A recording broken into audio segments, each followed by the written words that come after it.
Saya pernah bicara dengan teman-teman jamaah tabligh, Pak Ibu. Jamaah tabligh kok ke India, Pakistan, Bangladesh. Pak, kok nak ke Makkah, Pak? Aku tanya tu, Pak. Pak, manga kawan-kawan tabligh kok ke Bangladesh atau ke Pakistan, kok nak ke Makkah? Pak, apa kalau ingin melihat bagaimana persaudaraan orang Islam, Pak datanglah ke Bangladesh, datanglah India, ke Pakistan. Apa akan menemukan orang Islam persaudaranya seperti Ansar dan Muhajirin di situ. Jadi katanya, Pak, saya tidak tahu, Pak, saya tidak pernah ke sana, tapi katanya, ceritanya, awak kalau orang Islam, Pak iwak ke Bangladesh tuh, orang Bangladesh tuh miskinnya, Pak, banyak rumahnya berlantai tanah tuh. Tapi kalau ketuk pintu rumahnya, Assalamualaikum, saya Islam ini, itu Pak, barabui orang rumah tuh, Pak, isi rumah tuh mencuci baju, Pak. Keceknya mereka itu. Apa yang ada di rumah tu jual beko tu, Pak, untuk memberi makan awak. Lah sudah awak makan, baru sisa makan waktu makan juga keluarganya, Pak. Memang begitulah dulu orang-orang Ansar tu ke orang-orang Muhajirin, Pak. Itu yang disebut wa yusiruna ala anfusihim. Mereka mendahulukan saudara mereka dari mereka walaupun mereka begitu perilaku orang Ansar tu, Pak. Luar biasa mereka tuh. Ya. Makanya begini, Pak, itu sahabat-sahabat yang hijrah ke Madinah kan tidak bawa harta kan? Hanya bawa baju di badan saja. Itu Abdurrahman bin Auf, itu manusia paling kaya tuh, Pak. Abdurrahman bin Auf di Makkah kayu mana, Pak. Tapi kata orang Makkah, engkau boleh hijrah ya, tapi hartamu kami ambil semua, tidak boleh bawa. Pergilah. Maka Abdurrahman pergi, Pak, meninggalkan semua kekayaannya di Makkah. Tinggal hanya baju di badan, bawa ke Madinah. Di Madinah tidak ada rumah, tidak ada pekerjaan, tidak ada harta.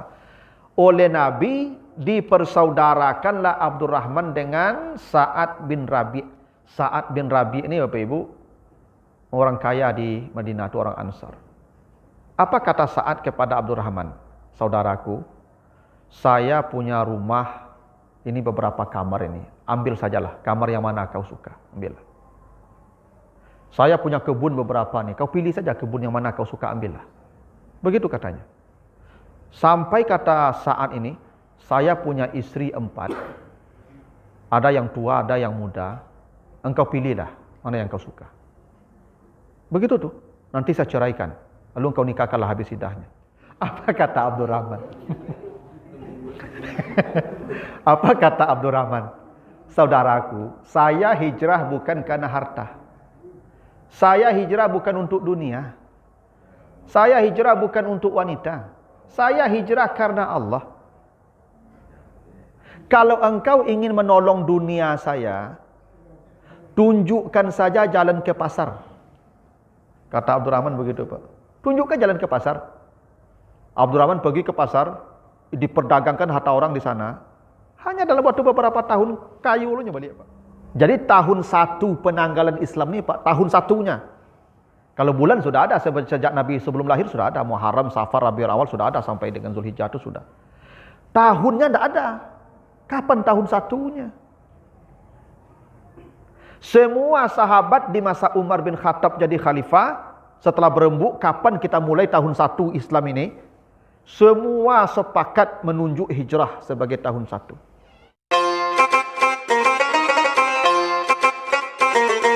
Bapak Ibu yang saya muliakan, karena malam ini kita tepat berada di 1 Muharram ya, 1446 Hijriah, maka tadi sore Pak Pengurus kasih pesan, malam ini kita temanya ayat-ayat yang terkait dengan hijrah. Nah Bapak Ibu yang saya muliakan, peristiwa hijrah ini, ya, hijrahnya Nabi ya, dan para sahabat dari Makkah ke Madinah. Peristiwa hijrah ini ada 2 tokoh, ya, 2 pelaku. Pelaku pertama disebut dengan Muhajirin, para sahabat yang hijrah pindah dari Makkah ke Madinah. orang-orang yang berpindah itu disebut dengan muhajirin, yang diceritakan oleh Allah keadaan mereka di surat At-Taubah ayat 20. Jadi tentang muhajirin itu ayatnya di At-Taubah ya 20. Tokoh kedua atau pelaku kedua disebut dengan Ansar. Ansar itu artinya para penolong. Ini penduduk Madinah atau sebelum hijrah namanya Yasrib. Ya, jadi Madinah itu sebelum Nabi pindah namanya Yasrib. Lalu Yasrib ini diubah menjadi Madinah. Karena Yasrib itu artinya tidak baik. Ya. Karena artinya tidak baik, ya. Itu Yasrib itu artinya apa? Ya, buruk, ya, celaka. Nah, Yasrib itu diganti dengan Madinah. Madinah itu artinya tempat tumbuhnya agama. Dari kata din. Din itu artinya agama. Madinah tempat tumbuhnya agama. Nah, pelaku kedua peristiwa hijrah itu disebut dengan Ansar, penduduk Madinah yang membantu ya orang-orang yang pindah ke Madinah itu. Ya, mereka menyiapkan segala sesuatunya, ya, mungkin tempat tinggalnya ketika mereka sudah meninggalkan kampung mereka, makan minumnya, jamuannya, ya, hingga pekerjaannya, ya. Nah, mereka yang membantu kaum muhajirin itu disebut dengan Ansar, yang keadaan mereka disebutkan di surat Al-Hasyr ayat yang ke-9. Jadi kalau muhajirin keadaan mereka disebutkan di At-Taubah ayat 20, dan Ansar disebutkan di surah Al-Hasyr ayat yang ke-9. Nah, kita akan bahas dua ayat ini. Ya, seperti apa keadaan orang muhajirin dan seperti apa pula keadaan orang Ansar di surah At-Taubah ayat 20 dan surah Al-Hasyr ayat yang ke-9. Kita lihat dulu muhajirin. Ya, di surah At-Taubah ayat 20 kata Allah, A'udzubillahi minasyaitonirrajim, allazina amanu wa hajaru wa jahadu fi sabilillahi bi amwalihim wa anfusihim a'zamu darajatan indallahi wa ulaika humul faizun. Orang-orang yang beriman lalu mereka hijrah dan mereka mengorbankan jiwa dan harta mereka di jalan Allah. Merekalah yang mendapat derajat surga yang paling tinggi di sisi Allah. Dan mereka itulah orang-orang yang menang. Itu yang disebut dengan muhajirin. Adapun Ansar kata Allah, wa yu'thiruna ala anfusihim walau kana bihim khasasah wa may yuqasuha nafsih faulaika humul muflihun. Dan mereka orang-orang Ansar itu lebih mengutamakan saudara mereka muhajirin dari diri mereka sendiri. Sekalipun mereka punya kepentingan untuk diri mereka, mereka tetap mendahulukan kepentingan orang-orang yang hijrah. Dan siapa yang dijaga dari kekikiran dirinya, maka merekalah orang-orang yang beruntung. Ini dua ayat yang menjelaskan tentang kaum muhajirin dan kaum Ansar. Kaum muhajirin kata Allah, allazina amanu wa hajaru wa jahadu fi sabilillah bi amwalihim wa anfusihim. Orang-orang yang beriman itu dan mereka hijrah dan berkorban nyawa dan harta di jalan Allah. Jadi Bapak Ibu, ada hal yang menarik di ayat ini. Orang-orang yang hijrah, ya, hajaru, itu diapit oleh dua keadaan. Pertama amanu, iman. Dua jahadu, jihad, pengorbanan. Jadi hijrah itu dimulai dengan iman. Kenapa hijrah dihubungkan dengan iman, Bapak Ibu? Kenapa Allah menggabungkan iman, hijrah, jihad? Ini sepaket nih. Iman, hijrah, jihad. Ini satu paket. Karena hijrah itu membutuhkan keimanan yang kokoh. Hijrah itu perkara yang teramat berat. Kalau tanggung imannya, tak jadi hijrah. Karena konsekuensi hijrah salah satunya kehilangan harta. Kalau tidak kehilangan nyawa. Karena hijrah itu dua saja. Kalau tidak kehilangan nyawa, dikejar karena diburu. Selamat dia, pasti kehilangan harta karena semua harta akan ditinggalkan di Makkah. Karena yang hijrah itu tidak ada bawa harta, semua bawa baju di badan saja karena lari malam semua. Tengah malam lari semua. Itu dikejar itu, kalau dapat dibunuh. Kalau tidak dapat selamat dia kehilangan harta. Semua hartanya akan diambil tuh, ditinggal. Makanya hijrah itu kalau imannya tidak pas, tidak jadi hijrah. Itu makanya Bapak Ibu, kenapa turun surat At-Taghabun ayat yang ke-14. Coba nanti Bapak Ibu baca. Surat At-Taghabun ayat 14. Ya ayyuhallazina amanu inna min azwajikum wa auladikum aduwwan lakum fahzaruhum. Ya. Wahai orang-orang yang beriman, sesungguhnya sebahagian dari istrimu dan anakmu adalah musuhmu. Allah sebut begitu ya. Wa in ta'fu wa tasfahu wa taghfiru fa innallaha ghafurur rahim. Kalau engkau maafkan mereka, engkau ampuni mereka, Allah Maha Pengampun lagi Maha Penyayang. Kenapa ayat itu turun? Kenapa surat At-Taghabun ayat 14 itu turun? Allah katakan sesungguhnya istrimu dan anak-anakmu musuhmu. Ya, Allah sebut begitu ya. Jadi ibu-ibu ni musuh ni. Ya, jadi musuh dalam selimut yang sesungguhnya ibu. Ya. Ya, kalau ada musuh dalam selimut, ya itulah beliau ni, ibu-ibu ni. Allah sebut begitu, sesungguhnya istrimu itu musuhmu. Hati-hati dengan mereka. Kalau kalian maafkan mereka, Allah Maha Pemaaf. Jadi surat At-Taghabun ayat yang ke-14 ini turun. Itu dulu para sahabat marah ke istrinya. Jadi awalnya begini.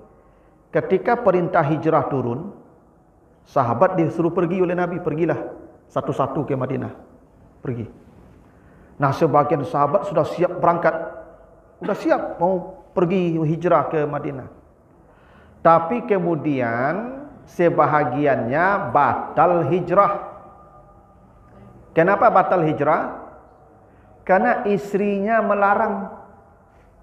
Kata istrinya, dah mangalo pai hijrah ke Madinah. Beko pai wak hijrah beko, harap tu wak tinggal. Ya, wak usaha wak lah mantap siko. Kadai padek pelanggan banyak, ya kan, rumah wak rancak, wak tinggal sadonya.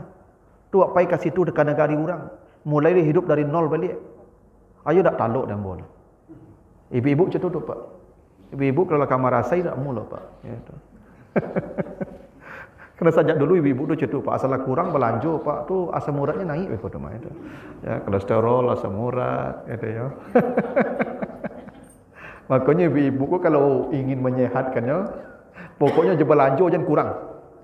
Transfer jangan terlambat. Ya, asal tidak terlambat, transfer tidak kurang, hanya sehat Pak. Sehat. Tapi kalau mulai terlambat, transfer kurang, belanja, itu dah akal itu Pak. Tensi naik tapi itu. Ya, lah dari dulu je tu Pak. Jadi kata perempuan-perempuan ni, istri-istri ni, tak usah lah pergi hijrah dah. Konsekuensi hijrah ku balik. Batu kita akan kehilangan harta kita. Wak mulai hidup dari nol situ balik. Negari orang yang tak tahu di situ apa kali keselamat atau tidak. Akhirnya sahabat batallah hijrah sebagian. Tak jadi hijrah. Tapi beberapa tahun setelah itu mereka akhirnya hijrah juga. Sampai di Madinah, orang-orang yang sudah hijrah bersama Nabi dulu, sudah banyak ilmunya.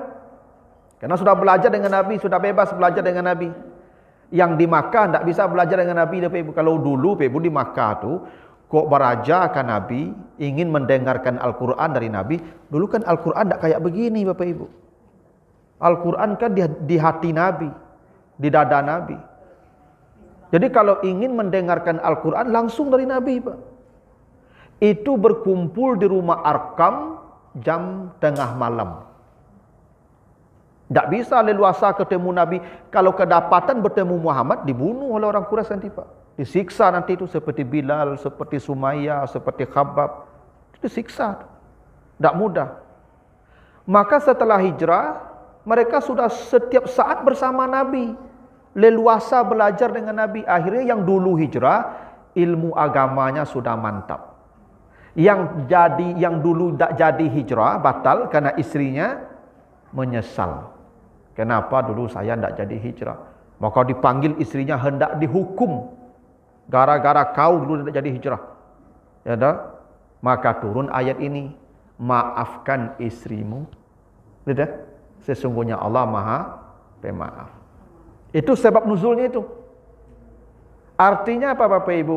Hijrah itu butuh keimanan yang kokoh. Kalau iman kau tangguang, banyak yang tidak jadi hijrah. Itu kenapa hijrah itu dihubungkan dengan iman dulu. Allazina amanu, iman dulu. Dan hijrah itu Bapak Ibu, itu dituntut setiap saat. Itu kenapa wahyu pertama yang diturunkan Allah itu hijrah. Kan surat wahyu pertama surat Al-Alaq ya. Yang kedua Al-Mudassir. Itu wahyu awal itu. Setelah Al-Alaq turun Al-Mudassir. Salah satu perintah surat Al-Mudassir itu, ya ayyuhal mudassir kum fa'anzir, di ayat yang kelimanya, warujza fahjur. Hijrahlah kalian dari perkara-perkara yang tidak baik. Jadi perintah hijrah itu sudah sejak awal Pak. Memang hijrah fisik dari Makkah ke Madinah itu di tahun ke-12 kerasulan. Tapi hijrah perilaku, hijrah sikap, hijrah dari hal-hal yang tidak baik, itu di wahyu pertama itu, di wahyu yang awal itu, di surat Al-Mudassir itu. Ya, di wahyu yang kedua ya. Nah, itu kan wahyu awal itu. Perintah di surat Al-Mudassir itu, hijrahlah. Dari apa hijrah? Warrujza, dari perkara yang tidak baik. Karena itu perintah hijrah untuk kita semua. Kalau ada keadaan yang tidak baik, kata Allah hijrah. Tapi untuk hijrah itu tidak mudah. Untuk meninggalkan perkara yang buruk itu kadang butuh ya perjuangan. Kadang-kadang kita berada dalam keadaan nyaman dalam keadaan itu. Saya punya jamaah Bapak Ibu. Dia bekerja di satu perusahaan. Yang perusahaan itu bergerak di bidang jasa yang riba. Ya. Riba. Bertahun-tahun dia bekerja, gajinya besar. Ya, nyamanlah hidupnya Pak. Dan dia sadar Pak, ini kerjanya salah. Sadar dia. Suatu hari dia datang ketemu saya. Ustaz, saya mau berhenti. Saya mau mencari pekerjaan yang lain yang halal. Bagus kata saya. Alhamdulillah, hijrahlah. Tapi beberapa waktu setelah itu datang lagi dia. Ustaz, saya tidak jadi berhenti Ustaz dari sana. Batu je. Orang rumahmu belum siap katanya lagi. Tak. Ya Pak. Buktinya hijrah itu tidak mudah. Ya tak? Itu kenapa hijrah itu dimulai dari iman dulu. Karena hanya keimanan, keyakinan bahwa ini buruk dan dia bisa pindah. Bapak Ibu apa-apa yang perokok, hijrah dari rokok kok tidak mudah Pak. Tak mudah Pak. Karena orang perokok kok Pak, nyo lebih siap berpisah dari orang rumahnya Pak daripada dari rokoknya. Iya Pak. Di kampung ambo ada pameo tu Pak. Kalau di Tagahan merokok kan di anaknya. Dia merokok je abak lai. Pakai anak apa itu. Dan jual maang tu dulu sebulan dapat sebut taluk dan banyak. Kok jual rokok sehari dapat sebut mati dan kau cik. Dah jadi Pak. Jadi orang parokok Pak tak mudah hijrah Pak. Yo sabana barik. Kalau tak kuat imannya, tak jadi dia tu. Adolah hijrah Pak, lah berhenti merokok. Lah 6 bulan berhenti Pak. Duduk ke lapau sobok jo kawan, cubulah sebatang apa lah cubulah. Kok dia? Lalu dia Pak. Sambung dia. Padahal berhenti tadi itu. Kenapa? Iman tak kokoh. Karena meninggalkan yang buruk tu tak mudah Pak Ibu. Ya, tarikannya kuat itu. Itu kenapa peristiwa hijrah dimulai dengan iman dulu. Allazina amanu baru hajaru. Ya, karena itu butuh keimanan. Gitu tuh. Nah, sebenarnya apa yang perokok bisa berhenti pun tak bisa lah berhenti lah. Dulu apa kan lagi tak merokok lah mah. Kecuali apa tu lagi lah tak cetang serokok di muncung tu bisa tak berhenti lah tu. Itu kan kemudian merokok kau ada kini lah tak dulu lah tu.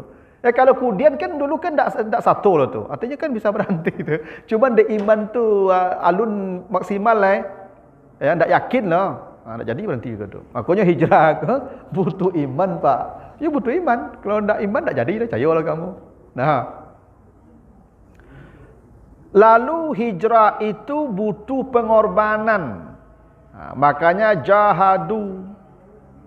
Jihadnya itu dengan harta bi amwalihim wa anfusihim.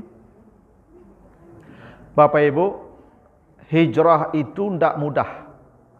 Makanya bacalah sejarah itu. Semua yang hijrah itu mengorbankan nyawa dan harta mereka. Semua. Karena konsekuensi hijrah tadi saya katakan, mereka harus kehilangan harta mereka di Makkah. Satu. Kalau mereka dikejar, kedapatan, dibunuh. Makanya begini Ibu, ketika perintah hijrah datang, itu Nabi suruh sahabat tu hijrah, semuanya hijrah tengah malam. Bahkan Nabi tu hijrah tengah malam juga tu Pak. Ya dah. Tak ada yang hijrah siang. Karena kalau siang nanti mati. Maka ditunggu orang tidur dulu. Dulu kan tak ada listrik Ibu kan. Jadi kalau kita keluar malam kan tak ada yang lihat. Kalau tengah malam orang sedang tidur kan. Itu. Karena nyawa tantangannya. Jadi semua yang hijrah itu pasti meninggalkan harta. Ya, meninggalkan harta dan nyawa. Taruhannya. Makanya ketika Nabi hijrah, semua sudah berangkat malam-malam. Maka tinggallah Abu Bakar dengan Nabi itu. Kata Nabi ke Abu Bakar, engkau nanti dengan saya. Dan Abu Bakar menstop anak-anaknya. Kata Abu Bakar, kalian tidak boleh satu pun meninggalkan kota Makkah sebelum Nabi benar-benar meninggalkan kota Makkah. Itu Abu Bakar, Bapak Ibu, mengorbankan seluruh keluarganya untuk keselamatan Nabi. Tidak ada yang boleh hijrah. Beruntunglah Abu Bakar, anak-anaknya masih ada di Makkah. Kalau tidak, kan Nabi hijrah tak langsung ke Madinah. Nabi bersembunyi dulu di Gua Sur 3 hari. Sebab kalau langsung ke Madinah Pak, diburu orang. Dan memburu orang di padang pasir ke mudah. Kerana jajak kakinya jalih. Berjalan dikasih, berjajak Pak. Pak berjalanlah dikasih, nampak 3 jajak Pak ya. Jadi memburu orang berjalan dikasih ke murahnya. Maka Nabi bersembunyi di Gua Sur 3 hari. Karena orang memburu ke sana kemari. Tak bersobok jajak Nabi. Mana jajaknya? Akhirnya mereka pusing mana. Tak bersobok jajaknya. Setelah lapu tiaso, pulang leh. Tak mungkin dicari leh. Tak ada jajak. Baru Nabi berangkat. Tanggal 2 bulan Rabiul Awal. Nah. Itu selama bersembunyi di Gua Sur itu siapa yang mengantar makanan tu? Anak-anak Abu Bakar Pak. Asma yang memasak tu. Itu maku Asma itu ya diceritakan menyobek ikat pinggangnya. Dulu kan ibu-ibu punya kabik pinggang dari kain kan? Kan dari ibu dulu tu. Ibu kan kabik pinggangnya kain tu, boleh lihat ke pinggang tu. Stagen tu. Itu kan piti kan situ bersalian tu. Jadi orang kalau mencilok piti ibu payah dulu paknya masuk ke Maria. Tak zaman susuk je tu pak ya. Iya. Itu kabiknya panjang tu pak. Ya, panjang kabik itu mah. Dulu ibu-ibu acok pakai itu tu. Itu Asma itu menyobek ikat pinggangnya itu untuk membungkus makanan Nabi itu. Itu makanya Asma itu spesial pula nanti di surga itu. Ya. Yang mengantarkan anak Abu Bakar, Abdullah bin Abi Bakar. Ada nanti budak Abu Bakar juga yang mengembalakan kambing yang supaya tidak tercium ini ya perjalanan Abu Bakar. Nanti Nabi dan Abu Bakar berjalan, itu kambing Abu Bakar tu berjalan di belakang Nabi dan Abu Bakar supaya jajakku hilang. Itu tu Pak, supaya tidak bersobok jajak Nabi dan Abu Bakar, maka budak Abu Bakar itu berjalan membawa kambing supaya jajakku jadi hilang. Begitu tu Pak Ibu, itu luar biasa pengorbanan Abu Bakar dan keluarganya tu. Nyawa mereka dikorbankan semua. Itu kenapa Nabi sampai di Kuba istirahat 3 hari dulu. Tak langsung ke Madinah. Untuk apa Nabi istirahat 3 hari? Menunggu keluarga Abu Bakar di sana. Memastikan mereka selamat pula. Tak mudah itu Ibu, memang mengorbankan nyawa. Itu di malam hijrah itu rumah Nabi kan dikepung tuh. Semua orang-orang suku-suku di Jazirah Arab itu sepakat untuk membunuh Nabi malam itu. Dikirim satu suku, satu pemuda lengkap dengan senjata. Asalkan Muhammad keluar rumahnya, penggal lehernya. Itu dijaga ketat tuh pagar betis rumah Nabi itu. Sampai tengah malam Nabi tidak bisa keluar tuh, Ibu. Dijaga ketat. Makanya sebagian ulama menyebutkan sebab turunnya surat Yasin ayat keberapa itu? Wa ja'alna min baini aydihim saddaw wa min khalfihim saddaw fa aghshaynahum fahum la yubsirun. Kami jadikan tutup di depan mereka, tutup di belakang mereka, kami tutup mata mereka. Itu turunnya di malam hijrah itu. Dan ketika Nabi baca ayat itu, yang di luar itu tertidur semua. Baru Nabi bisa keluar. Ya. Jadi ayat itu ayat hipnotis tu Ibu. Ya. Wa ja'alna min baini aydihim saddaw wa min khalfihim saddaw fa aghshaynahum. Ya, ditutup mata mereka, tidur langsung. Ini ayat ini bisa dipakai nih, Bu. Jadi kalau apa nyerenge-nyerenge di rumah, lah sajam ni berhenti nyo bedang nih, Bu. Abu baca ayat tu leh. Wa ja'alna min baini aydihim saddaw wa min khalfihim saddaw fa aghshaynahum fahum la yubsirun. Tak kalau apa tu ikut. Tapi nya yakin Ibu ya, tak boleh cuba-cuba lah. Kau cuba-cuba tak mampu je kalau yakin. Karena itu pernah dibaca Nabi ayat itu tuh. Ya, itu pendapat sebahagian, tidak seluruh ulama sependapat dengan itu. Tapi memang itu yang terjadi di Nabi itu dikepung rumahnya. Dan Allah tidurkan. Dan ketika Nabi berangkat, itu Ali disuruh tidur di tempat tidur Nabi itu. Sebab kalau nanti tidak ada yang menggantikan Nabi di tempat tidurnya, kosong rumah, langsung diburu kalau bangun nanti orang tu. Diburu langsung, dapet beko. Nah ketikanya, dulu rumah orang Bapak Ibu kan tak sama jawab kini bertembok. Dulu rumah orang kan dindingnya kau kan bisa nampak orang dari luar dalam nak. Di kampung Ambu rumah nenek Ambu Bapak Ibu, dinding tadi tahu tadi Ibu. Bambu kau dijalin. Itu lubang-lubang tu mah nampak orang luar, nampak di luar nampak orang dalam ikut tu mah itu. Atau pelupuh. Pelupuh kau bambu kau cancang-cancang tu dibalah. Nu bisa jadi lantai, bisa jadi dinding. Maka duduk di pelupuh lu karena terkapik ikut dia tu mah. Enak. Dapat ada je tu. Lantai pelupuh namanya. Kadang kan lasak-lasak nyokapik tu mah. Kan padi aja terkapik di pelupuh. Ya cerita tu. Iyo. Langsung tu mah terkapik tu Pak. Itu Ali tidur. Itu orang kalau Nabi dah berangkat bangun. Tengok, oh lain masih ada di dalam. Akhirnya mereka tak mengejar Pak. Masih ada yang tidur. Sudah hampir pagi, ternyata masih ada juga di dalam ini tidur nih. Akhirnya mereka tak sabar didobrak pintu, ditarik selimut. Ya, itu kalaulah tidak ditarik selimut Ali ketika itu badan Ali itu dah putus tuh. Untung ditarik selimut nampak wajah Ali. Nak Muhammad lo Ali. Oh bakaja ni. Ali malam itu mengorbankan nyawanya tu ibu untuk Nabi. Begitulah para sahabat. Itu jalan malam Abu Bakar dengan Nabi jalan malam tu ibu. Itu tak pasenter tu. Tak pasenter jalan tu. Sampai di Gua Sur. Gua Sur ku lubang batu ke ibu, lubang batu. Namanya lubang tanah. Itu mungkin banyak binatang babiso dalam tu. Itu tengah malam Abu Bakar masuk surang dulu. Ya Rasulullah tunggu di luar. Itu barasuk-rasuk seluruh lubang tu mah. Ada ndak binatang di dalam.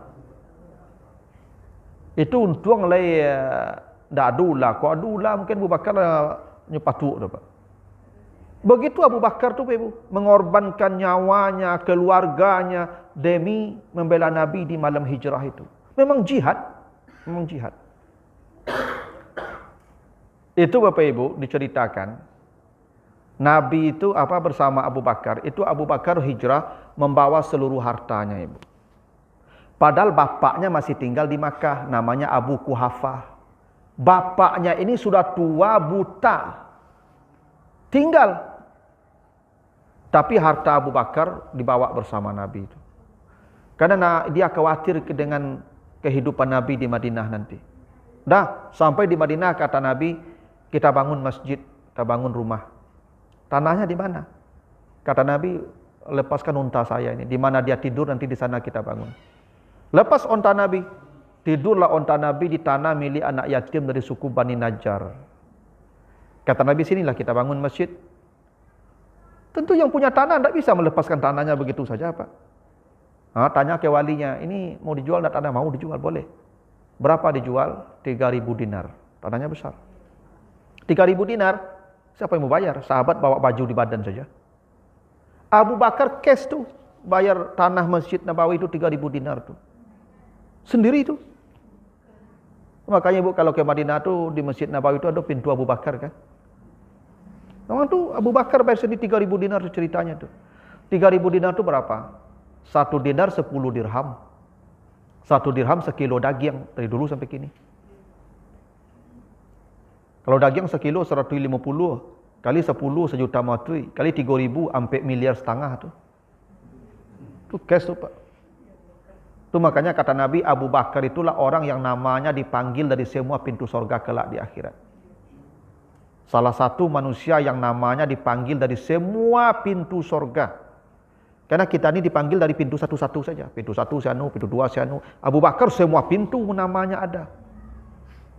Apa amal Abu Bakar? Hitung saja lah orang yang salat di Masjid Nabawi sejak masa Nabi sampai hari kiamat. Semua yang salat di Masjid Nabawi itulah pahalanya Abu Bakar tuh. Nilainya amalnya Abu Bakar tuh. Karena tanah Masjid Nabawi itu Abu Bakar beli tuh. Wakafkan tuh. Itu yang mengorbankan harta. Dikorbankan hartanya.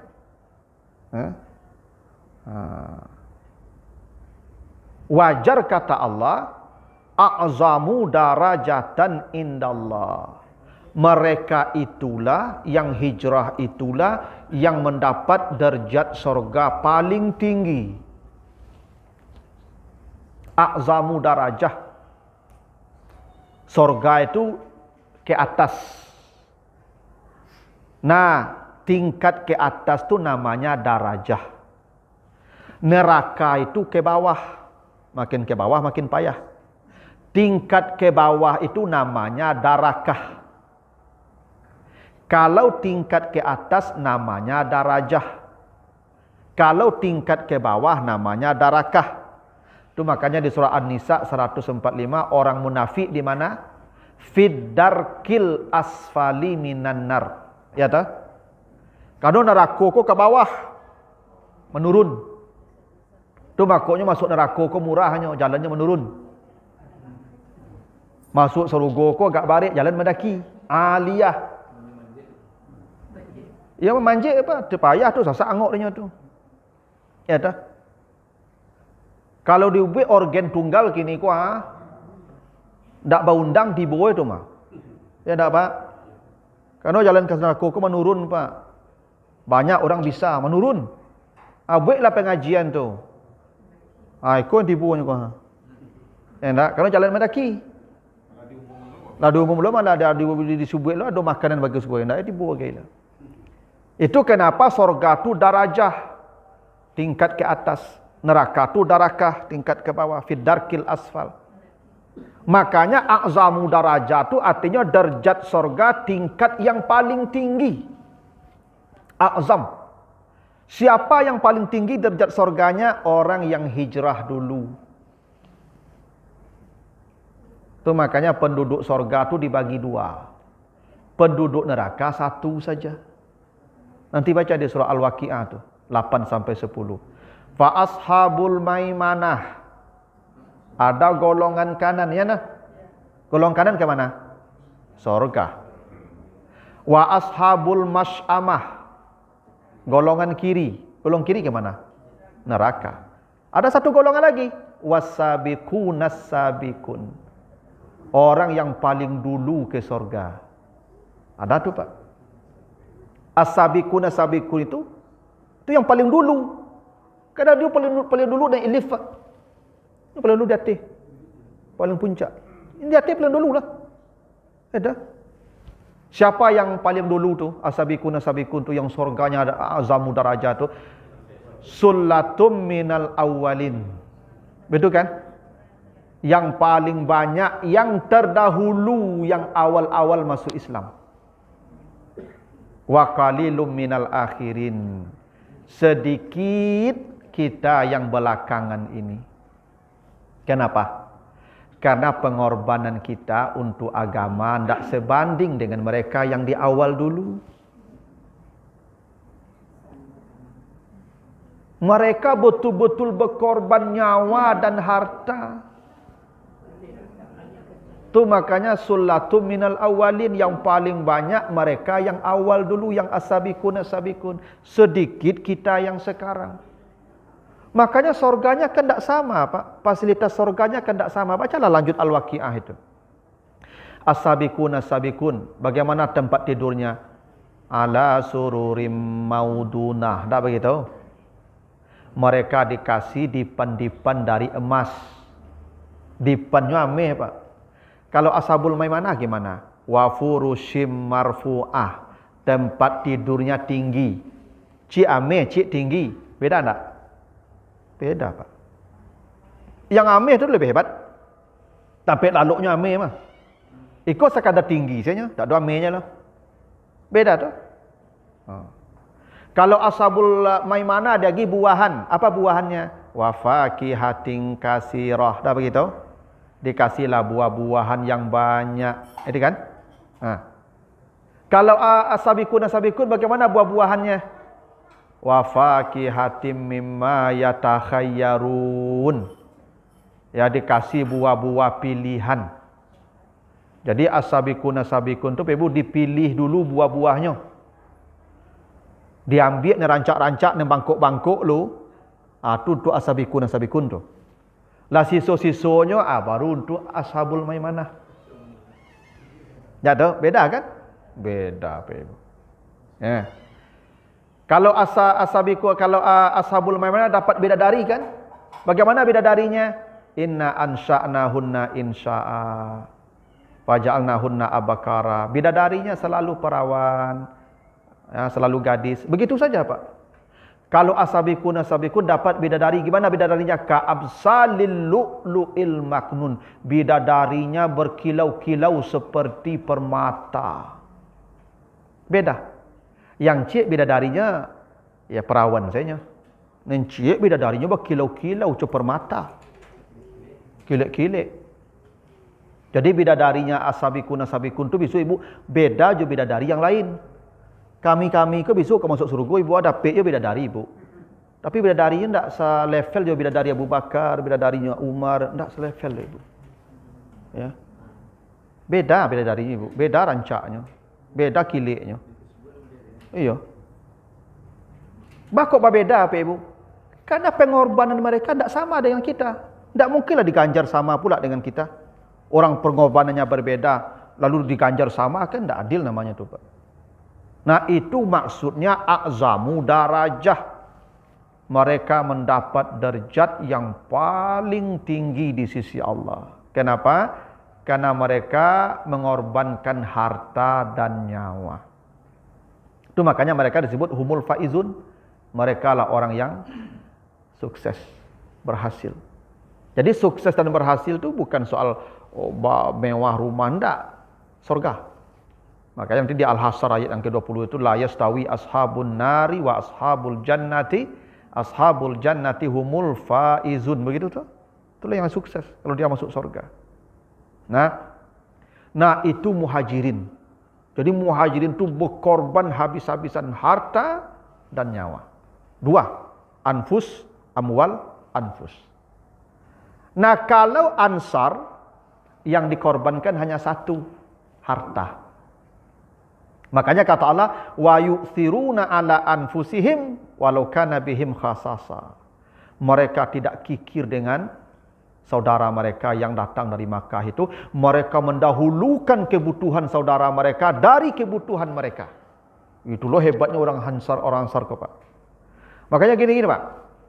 Dalam sejarah ya, ketika Nabi pindah ke Madinah kan Nabi tidak punya rumah kan. Maka Nabi bangun rumah dulu. Sampai rumah Nabi siap, Nabi menginap di rumahnya Abu Ayyub Al-Ansari namanya.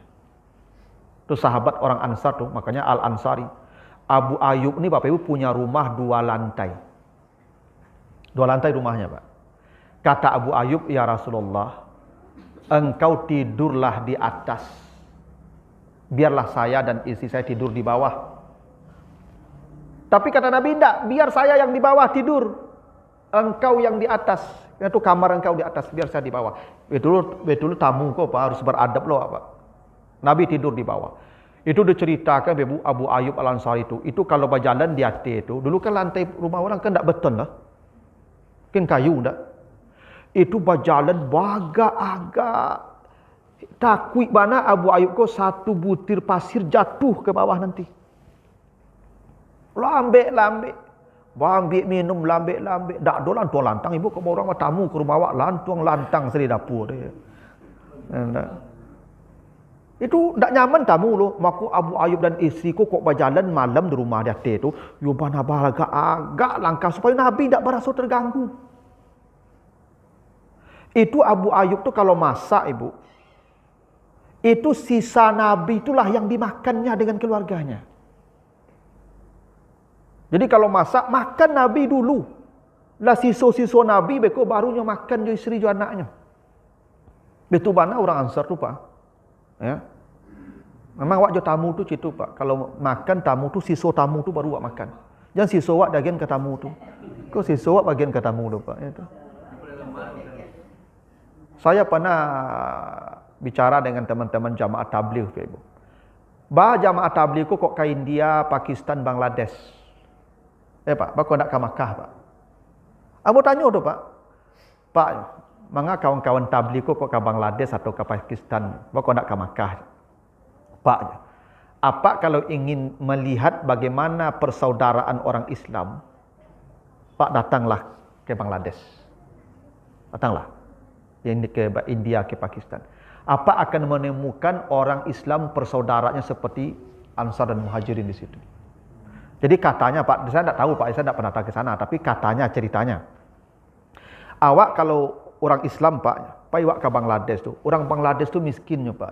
Banyak rumahnya berlantai tanah tu. Tapi kalau ketuk pintu rumahnya, Assalamualaikum, saya Islam ini, itu Pak, barabui orang rumah tu Pak, isi rumah tu mencuci baju Pak. Keceknya mereka tu. Apa yang ada di rumah tu jual beko tu Pak, untuk memberi makan awak. Lah sudah awak makan, baru sisa makan waktunya makan juga keluarganya Pak. Memang begitulah dulu orang-orang Ansar tu ke orang-orang Muhajirin Pak. Itu yang disebut wa yu'siruna ala anfusihim. Mereka mendahulukan saudara mereka dari mereka walaupun mereka butuh. Memang begitu perilaku orang Ansar tu Pak. Luar biasa mereka tuh. Ya. Makanya begini Pak, itu sahabat-sahabat yang hijrah ke Madinah kan tidak bawa harta kan? Hanya bawa baju di badan saja. Itu Abdurrahman bin Auf, itu manusia paling kaya tuh Pak. Abdurrahman bin Auf di Makkah kayu mana Pak. Tapi kata orang Makkah, engkau boleh hijrah ya. Tapi hartamu kami ambil semua, tidak boleh bawa. Pergilah. Maka Abdurrahman pergi Pak, meninggalkan semua kekayaannya di Makkah. Tinggal hanya baju di badan, bawa ke Madinah. Di Madinah tidak ada rumah, tidak ada pekerjaan, tidak ada harta. Oleh Nabi dipersaudarakanlah Abdurrahman dengan Sa'ad bin Rabi'. Sa'ad bin Rabi' ini Bapak Ibu, orang kaya di Madinah, itu orang Ansar. Apa kata Sa'ad kepada Abdurrahman? Saudaraku, saya punya rumah, ini beberapa kamar ini. Ambil sajalah, kamar yang mana kau suka, ambillah. Saya punya kebun beberapa nih, kau pilih saja kebun yang mana kau suka, ambillah. Begitu katanya. Sampai kata Sa'ad ini, saya punya istri 4. Ada yang tua, ada yang muda. Engkau pilihlah mana yang kau suka. Begitu tuh, nanti saya ceraikan. Lalu engkau nikahkanlah habis iddahnya. Kalau apa-apa dia lagi pilih yang itu, yang mana dipilih Pak? Yang muda ya. Apa kata Abdurrahman? Apa kata Abdurrahman? Saudaraku, saya hijrah bukan karena harta. Saya hijrah bukan untuk dunia. Saya hijrah bukan untuk wanita. Saya hijrah karena Allah. Kalau engkau ingin menolong dunia saya, tunjukkan saja jalan ke pasar. Kata Abdurrahman begitu Pak. Tunjukkan jalan ke pasar. Abdurrahman pergi ke pasar, diperdagangkan harta orang di sana. Hanya dalam waktu beberapa tahun, kayu lu balik Pak. Itu kalau mental kayu itu macam itu Pak. Ya, tidak lama lu kayu lu balik. Ya, tapi begitulah orang-orang Ansar memperlakukan orang-orang Muhajirin itu Pak. Wa yu'thiruna ala anfusihim, mereka mendahulukan kepentingan saudara mereka. Semangat kau yang jarang jawab kini kau Pak. Ini. Bahwa saudara kita ini lebih penting dari kita, ini yang tidak ada nih Pak. Itu orang Ansar yang punya tuh Pak. Ya tak? Nah, dan hebatnya lagi Pak Ibu, kedua ayat ini ditutup dengan kata yang sama. Orang Muhajirin ditutup dengan kalimat wa ulaika humul faizun. Mereka lah orang-orang yang beruntung, sukses. Orang Ansar di surah Al-Hasr ditutup juga dengan kalimat yang sama, fa ulaika humul muflihun. Mereka lah orang-orang yang beruntung. Faizun dan muflihun ini sama. Artinya sukses. Itu makanya kalau dipanggil sukses al-falah ya. Hayya 'alal falah. Itu kan? Nah, jadi faizun, muflihun orangnya sama. Sama di sorga. Makanya yang masuk sorga Firdaus siapa? Aflaha kan? Qad aflahal mu'minun. Ya toh? Allazina yarisunal firdaus hum fiha khalidun. Jadi kalau sudah aflaha, muflihun atau faza, faizun, tuh surga tuh. Dua-duanya disebut Allah sebagai pemenang. Baik orang Muhajirin yang mengorbankan nyawa dan harta untuk agama Allah, maupun Ansar yang mengorbankan hartanya untuk membela orang Muhajirin, dua-duanya disebut Allah sebagai sebab kemenangan. Al-faizun atau muflihun. Begitu. Ada pertanyaan dulu Pak Ibu sampai sini. Nah ya. Itulah alasannya Bapak Ibu, kenapa peristiwa hijrah ini yang dijadikan tonggak sejarah dalam Islam. Karena Bapak Ibu, sebenarnya hijrah ini tidak terjadi bulan Muharram. Dia terjadi bulan Rabiul Awal. Hebat. Tapi kita, para sahabat menetapkan tonggak sejarah penanggalan Islam tahun satunya hijrah. Jadi tahun satu penanggalan Islam ini Pak, tahun satunya. Kalau bulan sudah ada sejak Nabi sebelum lahir sudah ada. Muharram, Safar, Rabiul Awal sudah ada sampai dengan Zulhijjah itu sudah. Tahunnya tidak ada. Kapan tahun satunya? Semua sahabat di masa Umar bin Khattab jadi khalifah, setelah berembuk, kapan kita mulai tahun 1 Islam ini? Semua sepakat menunjuk hijrah sebagai tahun 1. Peristiwa hijrah. Ya, itu makanya beda ya tahun hijrah dengan tahun Masehi itu 622 atau 623. Karena dimulainya pada tahun 622 itu Pak hijrah. Kenapa? Karena al-faizun tadi, al-muflihun tadi. Hijrah inilah yang menjadi tonggak kemenangan Islam. Dari kata faizun dan muflihun itulah para sahabat bersepakat hijrah kita jadikan tonggak. Karena inilah yang menjadi dasar kemenangan Islam. Kalau tidak hijrah, mungkin habis dalam sejarah. Gitu. Makanya pentingnya kita membaca sejarah ini supaya semangat korban itu yang dicontohkan orang-orang dulu itu asabikun al-awalun itu bisa pula menular ke kita. Nah, begitulah dulu Bapak Ibu ya. Mudah-mudahan ada manfaatnya. Subhanakallahumma wa bihamdika asyhadu an la ilaha illa anta astaghfiruka wa atubu ilaika. Assalamualaikum warahmatullahi wabarakatuh.